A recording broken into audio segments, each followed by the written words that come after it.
Hey everyone, welcome to another tutorial. This one's for leader stats and how to create them.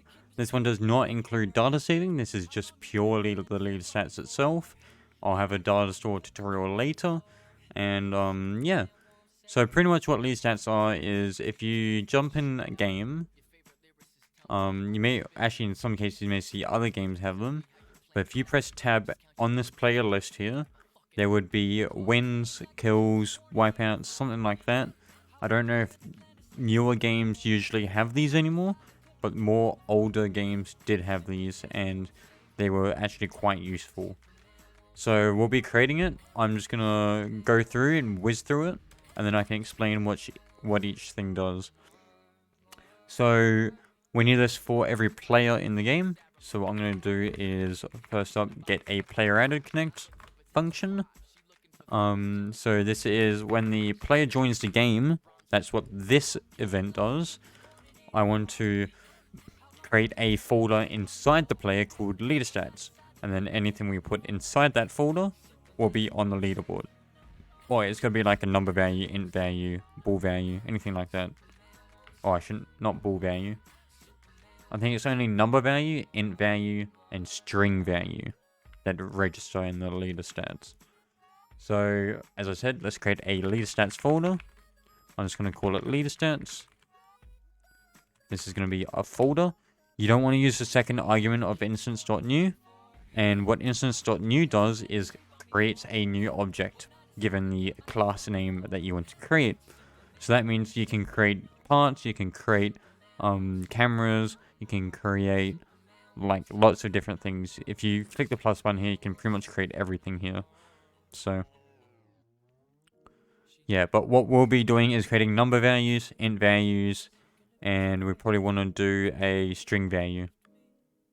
And I believe that's everything that's supported in the leader stats. But anyhow, so we need to create a new folder. We need to name this folder leader stats.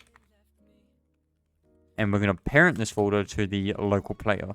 So now that if we load up the game, we should have a folder inside our player called Leaderstats, which is this one here.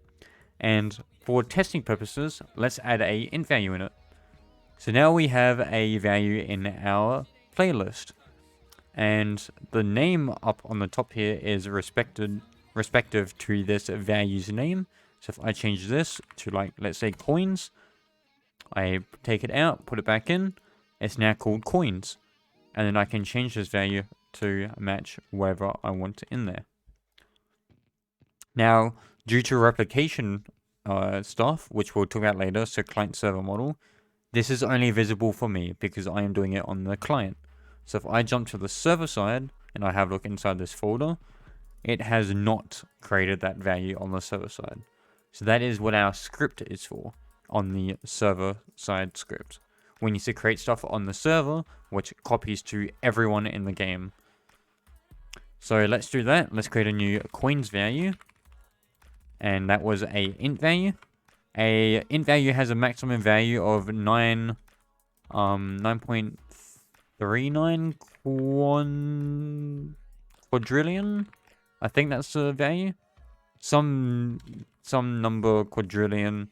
That's the max value of it, so unless you're doing like a simulator game, you probably won't ever reach it. Apart from that, let's name this coins. So that's what the little title is in the playlist. Our coins value, I'm just going to set it to 0. So 0 is going to be my default amount. And we're going to set the parent to the local player.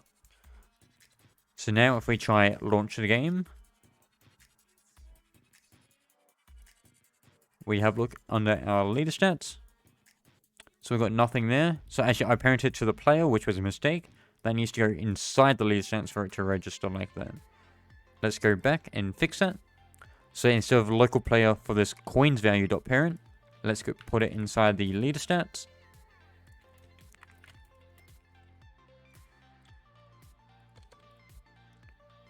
Let's play game.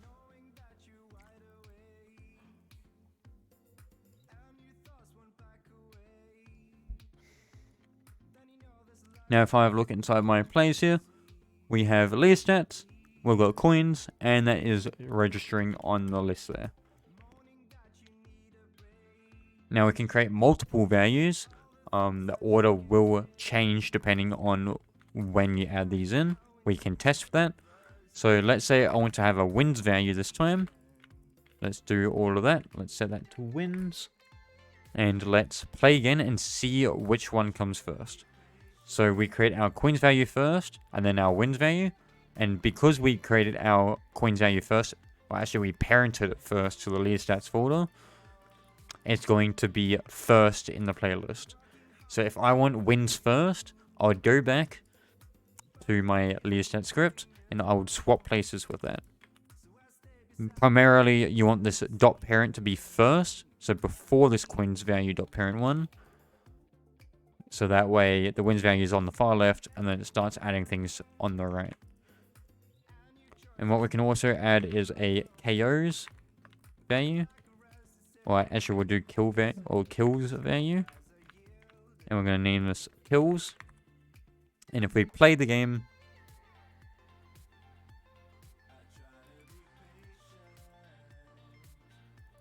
we have wins, kills, and coins. And if we have a look inside our Leaderstats folder, we have wins, kills, and coins. And we can change them as we need. So as I said before, using local scripts in our case, so using this other script here, local script, you can change these values so that you can see them, the player, but it will not show up for anyone else. So what I mean by this is I'm currently on the client, so I'm a local script, and I changed the wins here, but if I go to the server, and I have a look at the Leaderstats wins, it's still 0. And that's because my change did not replicate to the server. That's the term. It does not copy over to the server. And since it does not copy over to the server, it does not copy to everyone else. But if I change this on the server, now it's going to copy to everyone else. It updates my value, and I have 10 wins now. And that's the basics of Leaderstats. That's pretty much what it is. When you are saving and loading, you would immediately load it here. And then you would have a player moving up here, or I should say down here. And then you would grab the different values from there. So if I want the local Leaderstats folder equals local player find first child Leaderstats. So I'm going to try and find Leaderstats. Some cases it may not be there, so you want to use find first child. And then say if not Leaderstats, then return. Don't put it in one line. Don't do this. Bad practice. Separate the lines so you know that it's there. And then since I know now that Leaderstats folder is not nil, I can say local coins value. Actually, I'll do local wins value, kills value, coins value equals Leaderstats folder dot wins dot value, Leaderstats folder dot kills dot value, and coins lastly. And then I can print those values and we can see what they are.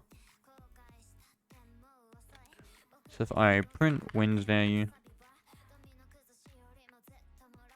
print kills value, and print coins value, we should have... Oh, I need to stop game. Oh, I pressed it again. Whoops. So if I play game,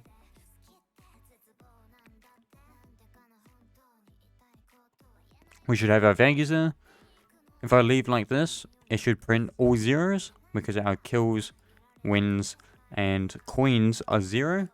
But if I go in game, jump to the server, and I change the value. So let's say I've got 4,500 kills somehow, and I leave the game. Since we've got the player removing, and we've checked for the Leaderstats folder, we can get that value. So you would save value here.